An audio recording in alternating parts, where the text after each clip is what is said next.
So good afternoon, everybody. It's 2 o'clock in German time. I welcome you to this first ISDL dialogue session in conversation with. I'm very happy that we have today Professor Heila Lotz-Sisitka as a guest, and I'm also extremely happy that we have so many people from around the world that join us in this first dialogue session. And you already started, and I think that would be wonderful if everybody in the chat could really briefly write their name and really say where they are coming from, so that everybody gets a sense with whom we are talking and with whom we are in dialogue today. And let me give you 2 or 3 thoughts why we initiated this entire dialogue series,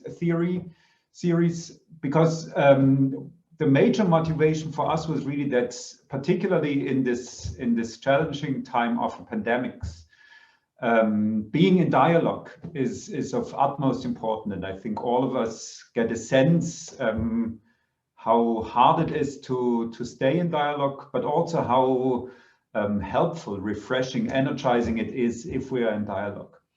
And when we talk about dialogue or conversations, then it's definitely important to be in dialogue and to be in conversation about the current situation, about the question, well, how can we really help each other to get through these challenging times?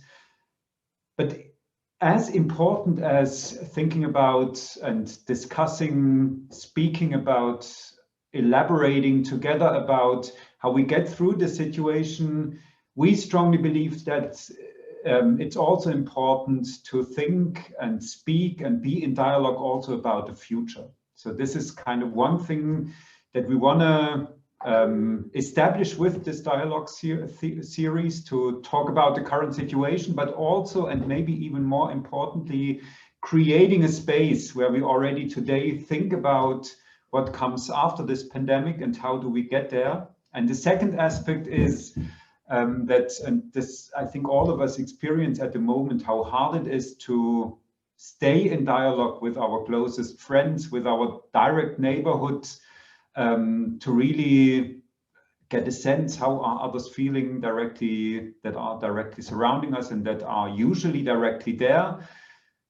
But also here, I think, and we think that it's also very important to stay in dialogue and stay connected beyond borders, to really keep a global perspective in this time of pandemics, where we often think about, well, the immunization, what is the immunization rate at the moment in our country? And then we look even at Lüneburg and think, oh, that's pretty cool. The numbers are dropping. And it's so easy to forget that also, if we think about the pandemic, but also, and more importantly, if we think in general about sustainable development, this is not only about Lüneburg, this is not only about Germany, this is not only about Europe, but this is a global issue. And we also want to strongly emphasize and create a space in this dialogue session where we stay in dialogue and stay in conversation beyond borders and really engage around the globe with people thinking about how to build forward better. And this is kind of the slogan, at least for the next dialogue sessions, and particularly for today. This idea, how can we really look into the future and really think about how to build forward better and use approaches of transdisciplinary learning, education for sustainable development to really contribute to this step forward. So you have already seen my CV, and I'm definitely not a good person with CVs. And I'm even worse with my own CV. That means I was extremely happy that the ones who were interested had a chance to read my CV. Daniel Lang is my name. I'm here, professor in transdisciplinary sustainability research. And today I am moderating this entire session. The moderator should also give you a brief overview. I'm happy to do so. So in the next 3 3 to 5 minutes. Matthias Bart, also from Leuphana University, will give you a brief insight. What is the ISDL, the Institute for Sustainable Development and Learning? How do we approach this idea of transdisciplinary learning for sustainable development and for a sustainability transformation? Then, as I already said, we are very happy that Heila joins us today. She will give a brief presentation, some insights on her latest work. And then the floor is open for questions from your side. And at 3 sharp, we will then end with this session today. So, as I said, I'm extremely bad with CVs. Therefore, we also have a next slide where you see Matthias Bart. Matthias Bart is here a professor in education for sustainable development, has achieved wonderful achievements, is strongly involved in the Copernicus Alliance, for instance, but most importantly, and this is why I love really collaborating with Matthias since many years, is that he's a truly engaged researcher in education for sustainable development. And engaged means, from my perspective, that he's on the one hand side an excellent researcher, does excellent research in this field, but at the same time engages in how can this really be used, these different approaches for education for sustainable development, to contribute to sustainability transformations on a local level. That means, I don't know, another colleague who visits so many schools every year and really talks with teachers in schools how to implement this idea of education for sustainable development. But he's also engaged on a global level. He is strongly engaged in Engagement Global. So it's really these 2 levels. And before I talk too much, how happy I am to collaborate with Matthias, I give the floor to Matthias that he can give you some insights what ISDL is. Thanks, Daniel. Thanks for the kind words. I will try so. Because, I mean, you basically already touched upon what is sort of the essence of what drives us for setting up that institute and doing the work we are doing, I guess. And that is impact. But impact not so much in like academic numbers as we see it popping up all around, you know, the number of publications and number of citations and whatnots, but really impact into the society. That's what we are thinking about, and that's probably under the pandemic we are facing right at the moment. That was a time where many of us had the time to reflect and really see how can we do an even better job of doing meaningful research to contribute to societal impacts. And this is what basically our institute is really about. And we, as an introduction for also the series we are starting today, we had a festive card sent out end of the year last year, which you see on the next slide, where we basically put up a motto which really drives us in when we think about next research projects and how our research can contribute. So all around that sort of post-normal next new level discussions that came up under the influence on the corona pandemic. There was a lot of discussion about the Building Back Better sort of initiatives, and we always struggled with that. So we really want to put an emphasis on this building forward better idea, because I think as we started at least to realize there is no coming back to a situation as it used to be, but we really have the chance now to think about, you know, what in essence is important for us and what do we want to preserve under new circumstances we are facing right now. And this is not something that we only want to think about or we are discussing, but where we see we need a sort of a global conversation on these topics to get as many initiatives and ideas at the table to really come up with the best and trustworthiest ideas to put forward. And this is where the idea of our dialogue series started. And this is why I'm so happy not only to see many friends and many familiar names, but also many names I haven't seen before from all over the world, but also that we can start this conversation series with Heila, who is a dear colleague of us, who is on the advisory board, so she knows the institute by heart, and she's also in line with, I think, the vision we have at this institute, and together we really can, I think, start exciting new initiatives. So maybe just very quickly about the institute. What is the ISDL about, and what drives us here? We established ISDL in 2019, so it is a rather fresh initiative that was set up as a cross-faculty institution. So we didn't just want to stay in the sort of faculty of sustainability niche, but we really try to engage colleagues from all over the different faculties in our university. So that is our approach within the university. And we really want to build strong collaborations with a specific South-North dimension. So we want to really collaborate, and we see, different partners we have around the globe to build really strong knots to do research, meaningful research together. And at the core of this research is transdisciplinary learning processes. That is what Daniel's work and my work brings together. And this is what we are looking in all our research projects.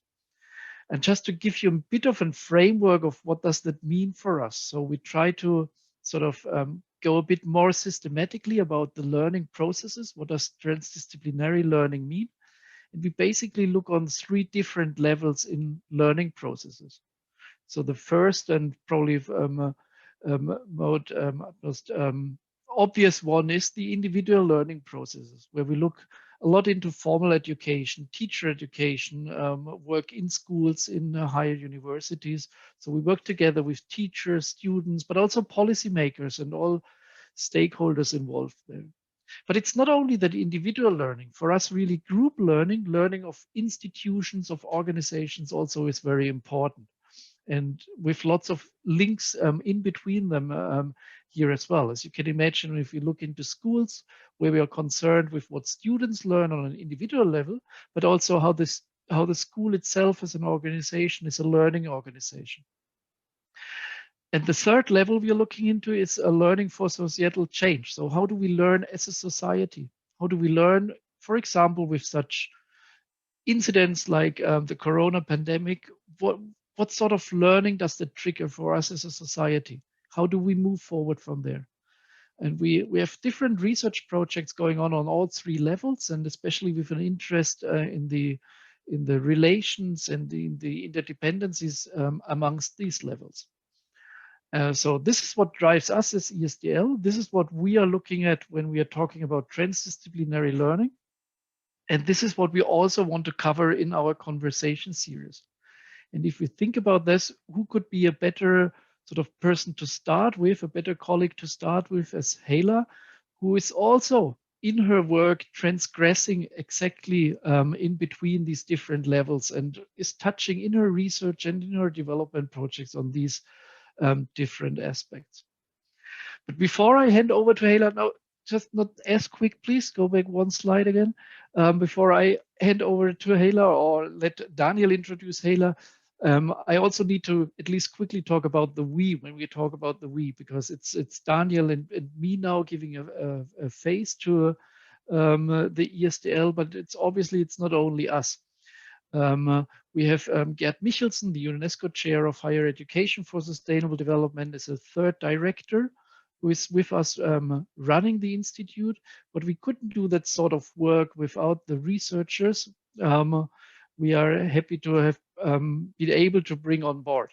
And this conversation series especially is in the hands of Deepika Yon and Lina Bürgener, who do all the necessary background work, who did send out the invitations and who came up with that exciting program. And we have a couple of more colleagues, and we will build and further increase that number of collaborators. So you will see every once in a while calls go out for new researchers we are trying to get on board to build really a diverse group of researchers on transdisciplinary learning. Maybe so far from my side, and Daniel, you can do the handover. That's great. So I don't want to take too much time for handing over to Heila Lotz-Sisitka. And as I said, I'm bad with CVs. And particularly if you look at the CV of Heila, you don't really know where to start. So let me start with or hand over with a short anecdote. I and Heila were both invited 3 years ago, I think, to the Balaton group meeting. This is kind of in system thinking, it's a very important. Some researchers who think that they are distinguished researchers meet there, and I think about the future. And it was particularly focusing on this question of learning and learning in systems. And there were wonderful presentations and great ideas and how to really think in systems and how important this is that you think in systems, particularly in sustainability science. For me personally, the talk of Heila kind of changed the entire game, and I think that also signifies why I particularly like Heila's work, because she had a fundamentally different, or introduced a fundamentally different perspective on learning, with this idea of transgressive learning. That means it was less about this idea, well, how can we teach thinking in systems? Why is it important to think in systems? But really to say, well, how can we really use learning to change the world? And for me personally, but I think for the entire group, this was kind of a game changer. And I think it's exactly this perspective on learning to transform that we need in our current situation. And therefore, as I said, there are many things that should be said about Heila. You can read some of them on the slides. You will find more on the internet. But I'm particularly happy that she's there, because she can give us what I think a very particular perspective on learning in times of transformation that will enable us to have a great discourse. So Heila, I give the floor to you for sharing some thoughts, and then we will have enough time to discuss. Thank you very much, Daniel and Matthias. And I just want to get my screen up. So if you'll just give me a second.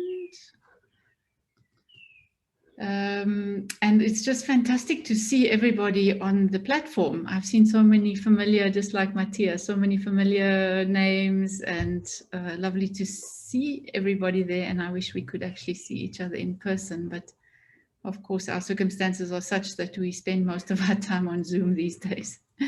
So yes, thank you so much also for inviting me to this dialogue, and also for being part of the ISDL. I think it's such an exciting initiative, and I'm very privileged and happy to be part of it.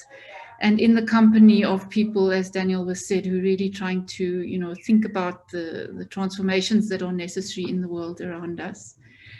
I'm going to just share with you this afternoon a little piece of work that we worked on very recently, actually, because we started it soon after the COVID-19 pandemic sort of hit us. And there was this very exciting call for groups to get involved in this, what they called Researchers Challenge, run by the Joint Education Trust Education Services, and UNESCO were forming a partnership with them, and Sdgs.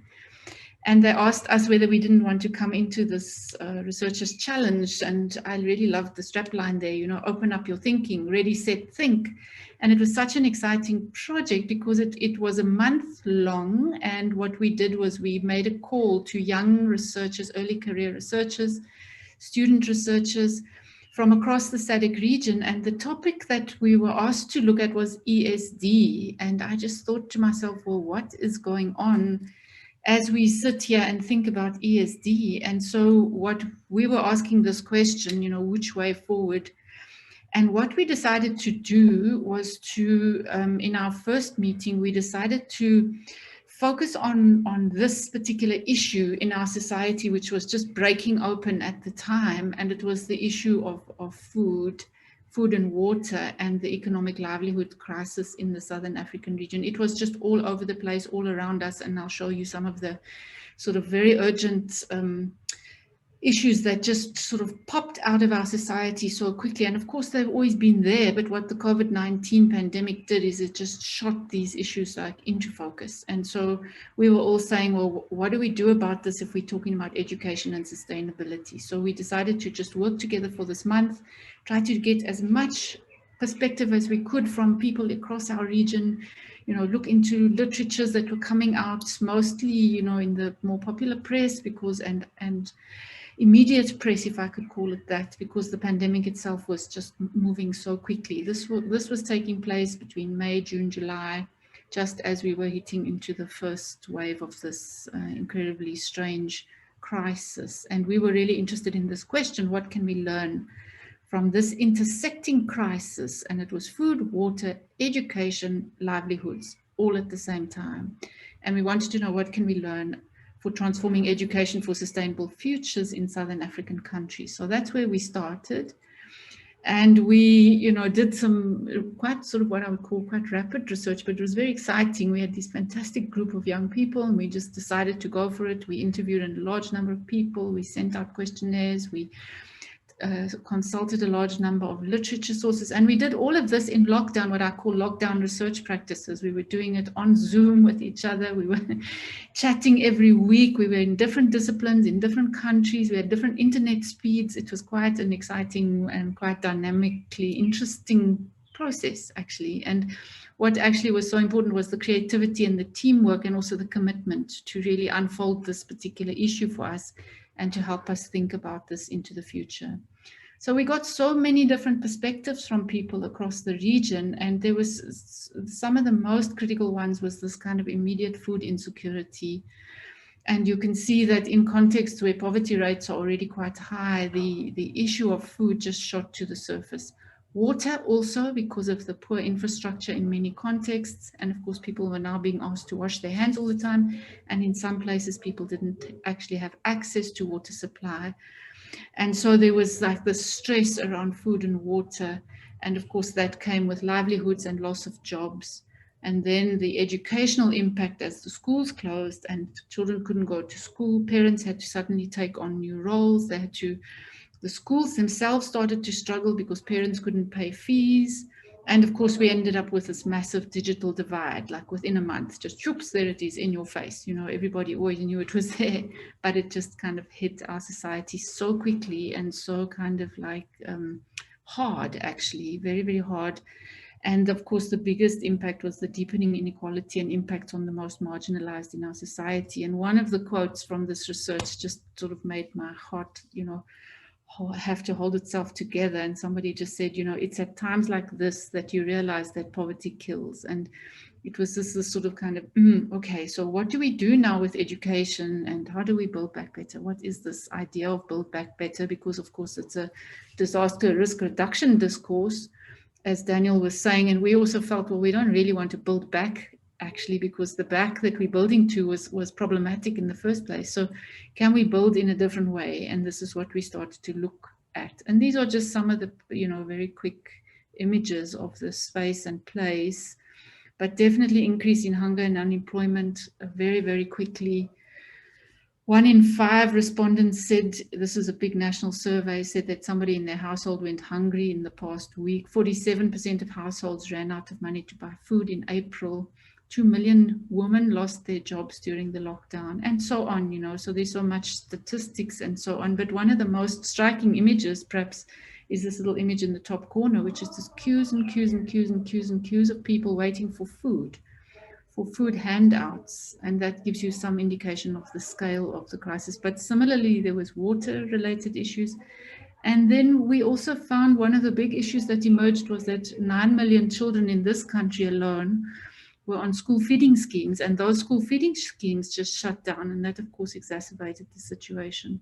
So it raised a lot of introspection on what is ESD and what ESD should be. And about the same time, the ESD 2030 agenda was coming out, and it was so interesting because they were saying things like, we need to think about transformative learning, we need to, you know, work more systemically, we need to, you know, think about the structural changes that are needed in our societies. And that, of course, rang such a strong bell when all of this was coming out. And we also really wanted to look at the agency that was being shown by people in this time. And we saw this mushrooming of food kitchens and, you know, communities, women in particularly, just reaching out into their communities and supporting children and people who were really short of water and food and these kinds of things. So it's a very interesting kind of space, you know, very, very dynamic, interesting. And these researchers, team of ours, we just sort of really unfolded some of the dynamics in quite a deep way. And we kind of came across this little picture, which became a sort of icon for us, was sort of, okay, so here we're sitting with normal. What is normal? You know, now people are saying new normal. What is new normal is COVID normal, but we don't actually want normal or new normal. What if we went forward instead into something else? And we started to think about what that is. And we were looking at this idea of transforming education. And there were some things that came through very strongly, like, you know, immediate accountabilities, building forward together.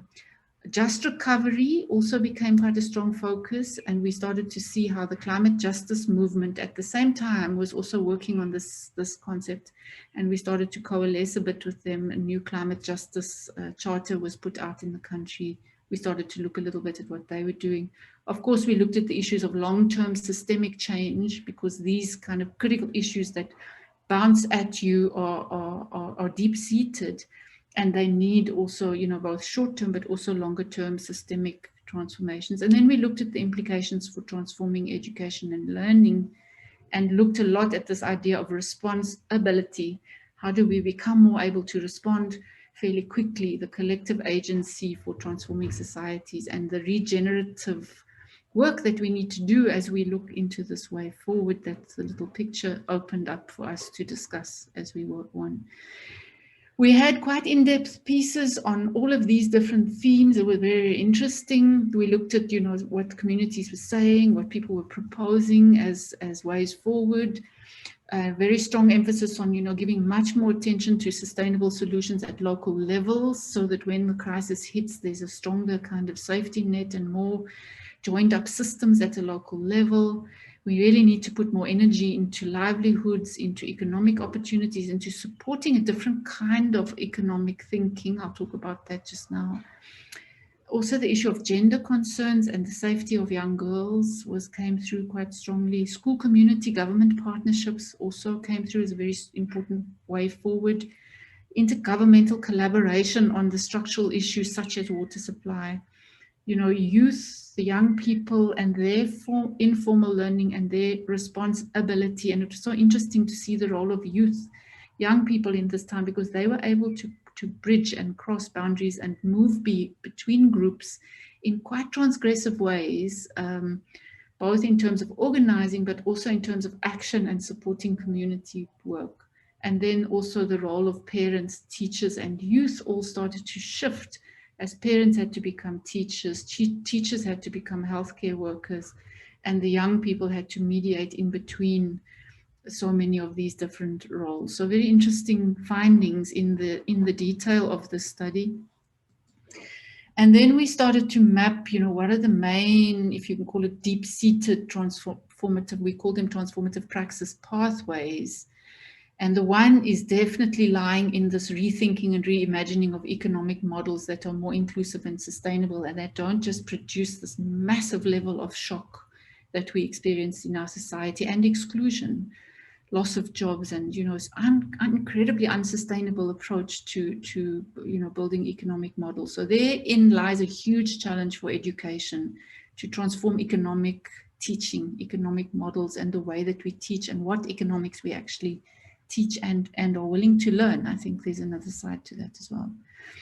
Then the second one was around food and food systems. And what we discovered is that most of the education was so patchy when it comes to food, and it's very technical, and we're not teaching, you know, more systemic ways of thinking about food systems and how our food systems are structured, managed, controlled, and what ownership people can actually take of their local food systems and food systems that spread out from those local levels. Very big area that came to the fore.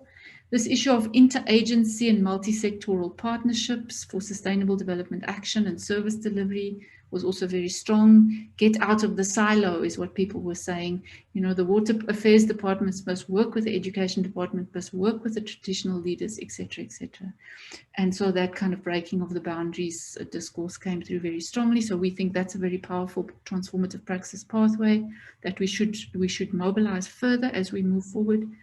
The other one that came to the fore a lot was this, as I said, the digital divide, but also the public-private school divide, and that the children in the public schools were really the ones that suffered the most from digital divide, lack of access to teaching and learning materials, and so on, including parental participation. So this issue of, you know, parents being more involved in the school and the school community, very big area for transformative ESD work, parental participation in the education system and the reduction of inequality there. The other one that came through very much was the interventions for women, safety of women and girl children, and youth agency for change, and really to give space for that sort of power of young people to, as they said in the report, you know, to step into their power. And what kind of education allows young people to step into their power? It's such a lovely phrase and question, and I think one can, you know, spend 10 years working on education around that particular concept.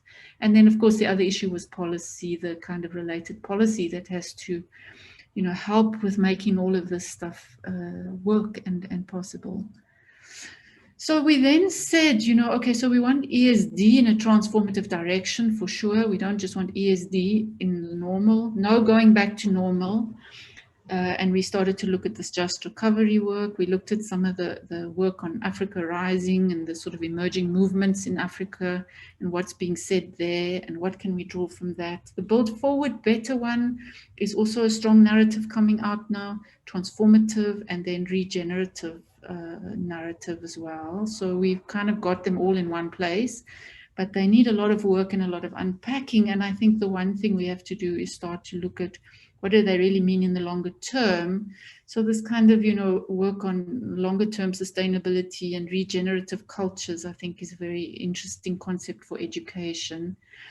And of course, the SDGs are seen as a bridge there somehow. And so ESD within that frame can help us do that, to shift from this sort of technical, conventional, you know, degenerative type of development and society that we've been producing out of modernity's sort of worst sides, and then how do we produce these more regenerative, restorative type of ways of living that can be more inclusive and that can encompass all of the needs that we need for a better and more sustainable future.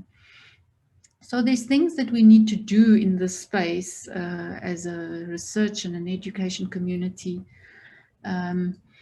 And if we overlay this concept of just recovery over these SDGs, it totally transforms the SDGs. It completely transforms the meaning of them. And in fact, almost all of those targets become dated within a day or two. If you start to look at them, you think, no, we need to rewrite these things now, you know. So this is the work we have to do. We can't just sit on old targets because of the times that around us have shifted so quickly. So the academic community, the education community, we need to do that work and move with the times and be careful that we don't sit with this sort of very old kind of boxy kind of notion of SDGs when we're trying to do ESD in a totally different world space, which is what we're sitting with at the moment.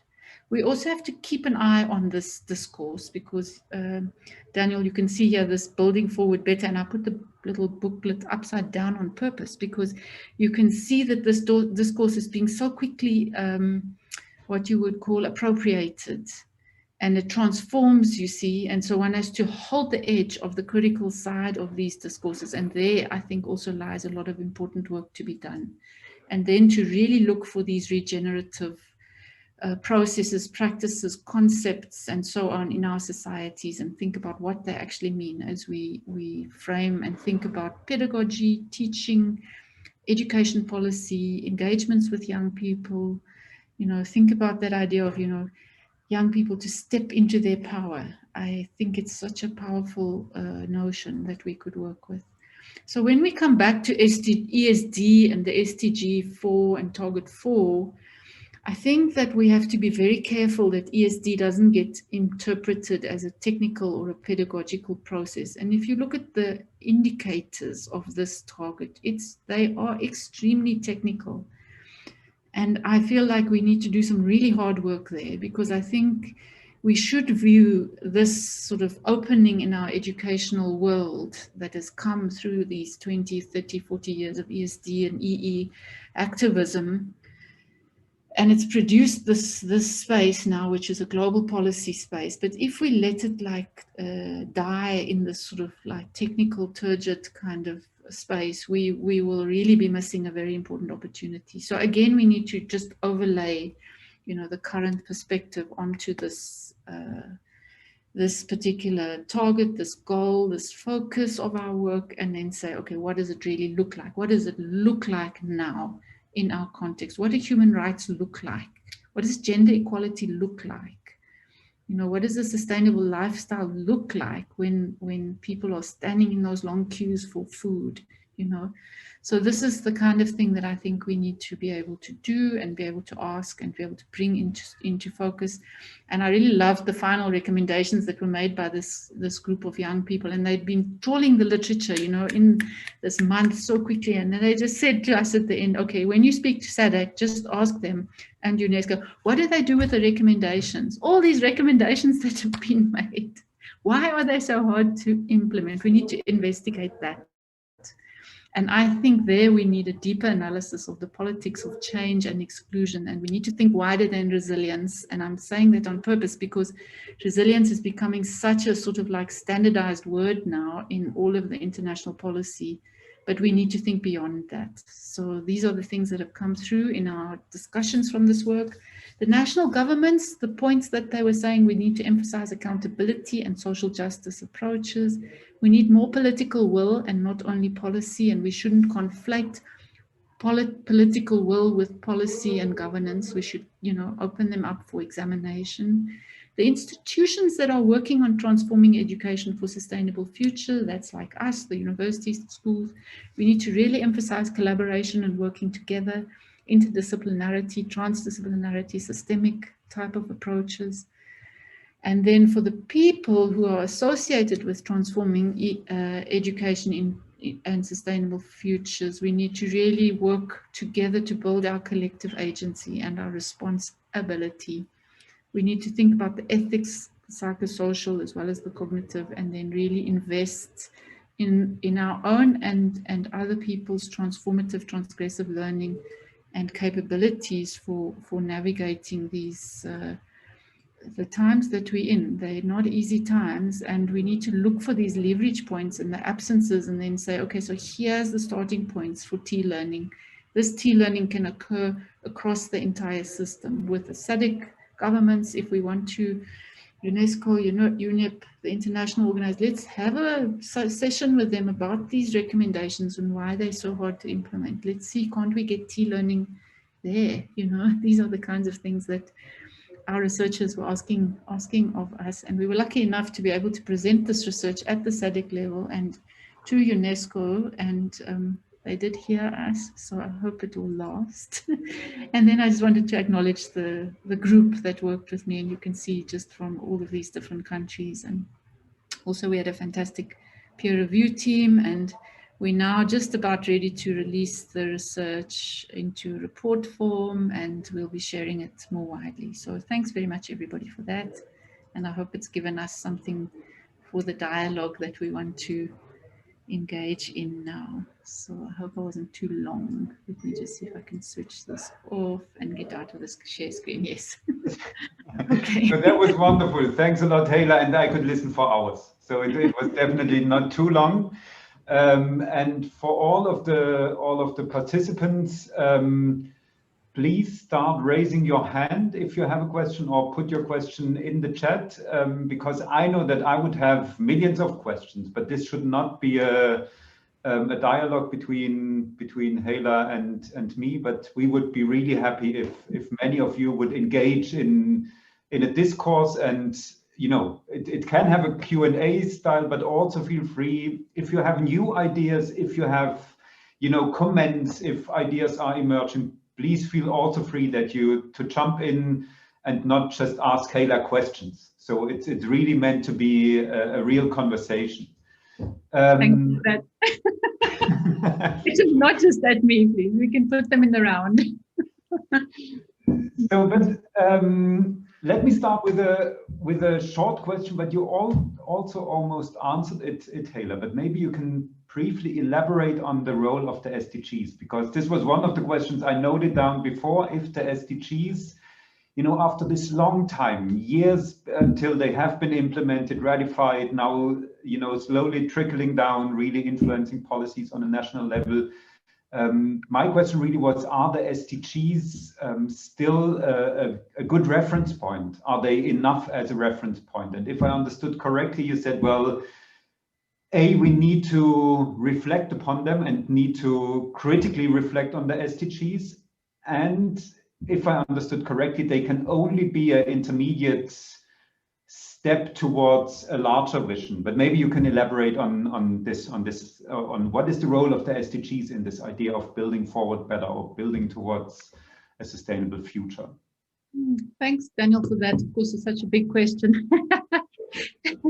I could take 2 days to answer it, but I think in short, for me, the SDGs are, you know, they're like a marker on a terrain, and they're a policy marker, and they come from a particular type of policy making and politics, which is a sort of international agreement style of policy making and politics. And I think pretty much all of us know that that's inadequate in terms of a full view of policy making and politics and governance and so on. So I think we just need to see them for what they are. They're a really good icon, but we shouldn't like think that they're going to necessarily do what we need to have done in the world. And so we can work with them and work critically with them and work along with them and be generative with them. But let's not become an SDG slave, you know. I think that's, for me, that's how I always work with these kinds of things. I see them for what they are, and then, you know, you work with and beyond and open them up for critical engagement. Thank you very much. And I'm very happy that we already have the first question from the participants. And please briefly tell us your name and maybe where you're coming from, and then follow these rules. But I think we hopefully have a respectful discourse, and I get Thomas Hoffmann. So now you should be able to I hope can you hear me, Heila? Yes. Yes. Okay, thank you very much. I'm Thomas from Germany. I'm also a member of the ISD ExpertNet. We met earlier in several chances. What I would like to know from you, thank you very much for the insight in your recent work. What do you think, in which degree or to which degree is this discussion to see the recent situation also as a kind of chance for further development, also already pouring into the society, or is it still a purely academic discussion which you lead? In Germany, I think we definitely discuss it also already in a broader part of the society, but I would be very much interested to get some more insights into the South African situation. Yeah, I think it's definitely very much a broader discussion, and in fact we were just following it actually as we did this sort of work research. We were looking at what were people saying, what was emerging, what were the communities saying, what were the academics saying, what was in the newspapers, you know, what was coming from the if you can call it the social movements, the young people. And so there is, and it, of course it's also, you know, in a way I think that these sort of like crisis times, you know, produce as sometimes, you know, they produce the best and the worst in people often. Mm-hmm. And we saw such incredible new forms of organizing, and Injairu is on the platform, and he was really at the forefront of some of that organizing. You know, in the Cape Town area, we in the Eastern Cape also got very much involved in some of the sort of more grassroots-based engagement, because in times like this, it's not possible to sit in your office even though you're pushed behind Zoom. You really need to engage yourself in the world and what's going on around you. So I don't think it's just an academic discussion at all. I think that we've got a lot of struggles because our societies have been stressed, with economic challenges that we're going to suffer from for a long time. We've still got to get out of the health crisis. We're struggling with the education crisis still. So many of our children weren't in school for most of the year last year and did not have the luxury of online learning as, the more privileged of us did. So I think we've got a lot of work to do to recalibrate and then, pull the best to the fore. So that's how it looks to me at the moment. Yeah. Thank you. So we have 2 questions in the chat, and I will briefly read them out to you. Heila, maybe you can react on them, and then I see that we have another hand raised. But let's briefly take these 2 questions because I think they nicely link to each other. The first one is if you could enlighten a bit more on the difference between restorative and regenerative. And the second question, and I think that's, you can then answer it together or separately, is if you could elaborate on leverage points and where to start this transformation, and if the current educational content really could be used as a start for fostering this transformation. So one is more regenerative versus restorative, and then leverage point and where to start transformation. I think the regenerative, restorative is very a bit of sort of a kind of a continuum, of a sentiment towards trying to restore that which we've messed up, like our ecosystems and so on. And the regenerative is really to generate new things to be, different in different ways. And so it's kind of linked to restorative in its sort of social sense, I would say, but the regenerative is very much about, being able to kind of produce what is not yet there. And that requires, it's linked to the point about the research. What kind of research do we need? Well, I think we need more generative research. It's research that is, as you were saying earlier, transdisciplinary, that brings more unusual groups of people together to think in different ways. We certainly can't rely on one approach to research that we've the modern institution was built really on a particular type of scientific method. I think we need a much broader range of types of research to do that. And of course, that's the work of universities, is to think about these things and also to build them, practice them. How do we build this kind of research? That sort of thing. And then what does it mean for your teaching? The one that struck me so in my face was the issue of food systems. Because I looked then at the curriculums to see, okay, so what are they saying about food? And it was just so shocking. It's like when you look at the curriculums and you see what are they saying about climate change, and then you think, wow, how are we going to build a society that can have a different type of food system if our entire education system is operating in completely the opposite way?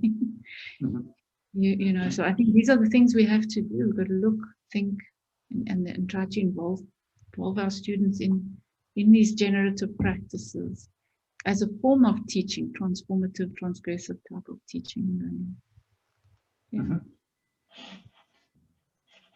So I learned that there are many ways to pose questions. So please feel also free to, if you raise the hand, I can then get you on the floor. But there are also in the Q&A format several questions. Maybe I start with one of those. That is, do you consider that our actual paradigm of ESD is according to the actual challenge of affording COVID-19? What should be done in a new way?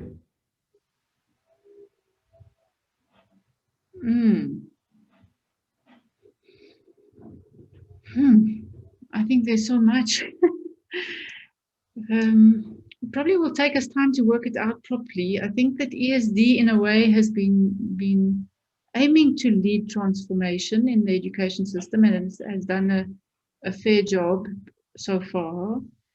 But I think it's much deeper than that. I think there's actually a reframing of the underlying principles of what the education system has been doing in terms of how it needs to operate differently for a different kind of future. Something like that, you know. Yeah, I think the small example was the one of the food systems, but the bigger example is the system itself, you know. Yeah. And maybe there is a question related to this, that there is this question if changes in the educational procedure, so in the educational system, if they can be quick enough, if we see the pace of the changes and the urgency of the challenges we are facing. Yeah, it's such an interesting question because education systems were not built to be really transformative. They were built to be conservative because education is about acculturation. So it's about giving over the culture that we're happy enough to share with our children, you see. So it's like established culture that we want to transfer. So we build a big monolithic education system to do that. So it's a conservative intention. Now we need education to actually be driving transformation. So I think that we should work with multi-pronged approaches. So in our research program, we work with schools, we work with teacher educators, we work with, all of the phases of the schooling system, the curriculum with assessment practice, and we try to work on change there. We also work outside of the schooling system with communities and farmers and municipalities and so on. And then what we try to do is we try to be able to share across that space, because there you can get faster forms of engagement and transformation. So, and one needs to do, both, and then to bring the connections. So I think it's just work that has to be done at all levels, as we said, there's not going to be one big thing that's going to change it. It just has to come from society. Parents, yeah. So there is a next question. And it's from Lutz Möller, who is strongly involved in the UNESCO, the German National Commission for UNESCO, and I hope that you can deal with the abbreviations, because I'm not I'm not an expert, but the question concerns ESD specifically in SADC. Since your research is located in SADC, and could improve collaboration among SADC policymakers and/or SADC practitioners really improve ESD in quality and outreach in these countries? Yeah, I definitely think there is a movement towards that. I think we need a lot more impetus and capacity behind it, but there is a strong movement towards that. We're working with the UNESCO office now as well on a big program on sustainability, starts with teachers, in order to try to, connect across the regions. This region has got a very good history of collaboration in ESD. And for those who don't know, SDG is the Southern African Development Community. It's a little bit like the European Union, but in the southern part of Africa, same concept of cooperation, regional cooperation across 14 countries. So there is a good history of that kind of cooperation, and we've seen a lot shifting over a 15, 20, 25-year period as a result of that. So I don't think it's impossible. Absolutely, I think we have to keep working at it. That's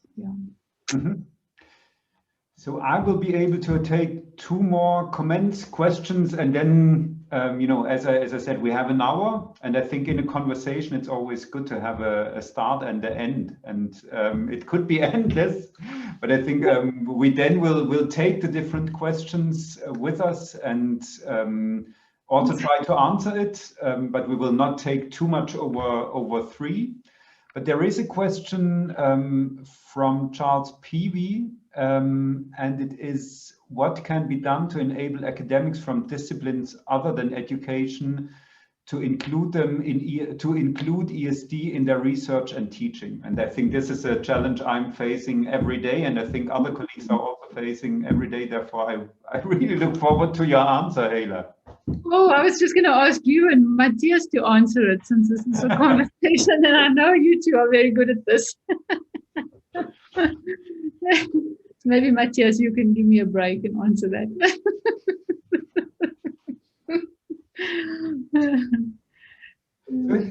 Well, I can give a take from my side, and maybe Heila, you can say whether you see it similarly.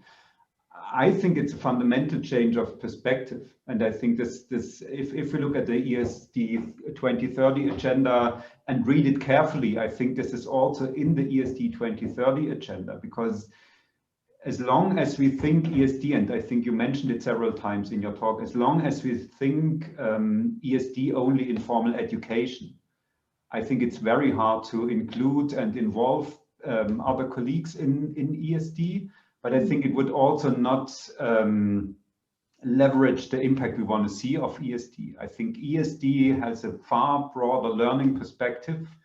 That means learn for transformation. And as soon as you change this perspective, it's clear that the chemist is as important as an educational scholar, as a sociologist, or as somebody from the cultural science. Because if we say, well, this is all about learning for transformation, then there is so much contribution from the other disciplines. And then I think we are, it's no longer a question whom to involve or why should somebody be involved. It's rather to really then find the relations and find good methods, practices to really do so. But this would be my answer, that it's really this change of perspective what ESD means.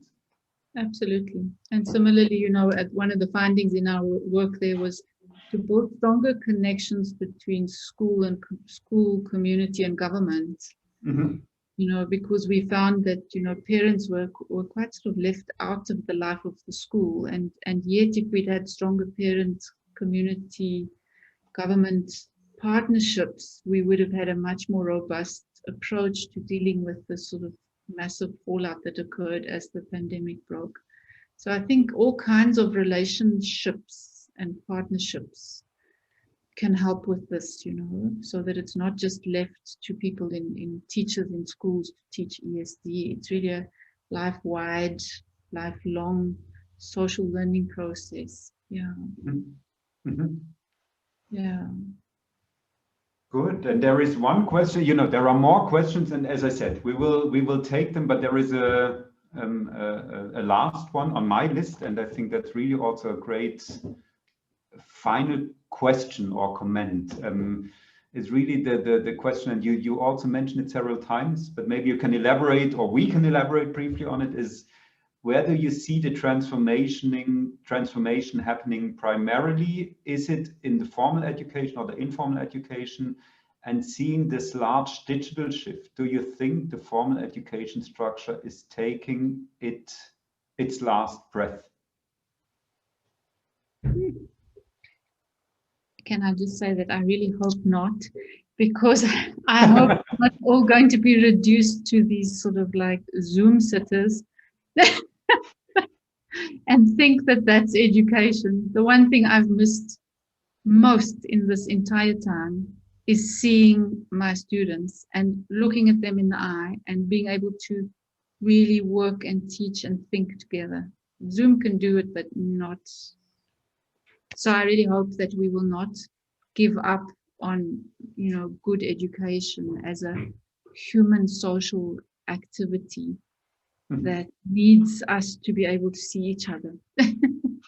Yeah, it's such a scary thing, and I think we have to also be very wary of it, because if we look at like what's driving this, the data economy, the digital divide, the whole concept of artificial intelligence, I think we have to look at the dehumanizing side of that, as I made the point a couple of years ago at the ECER, and do some good research on that, and not lose our capability for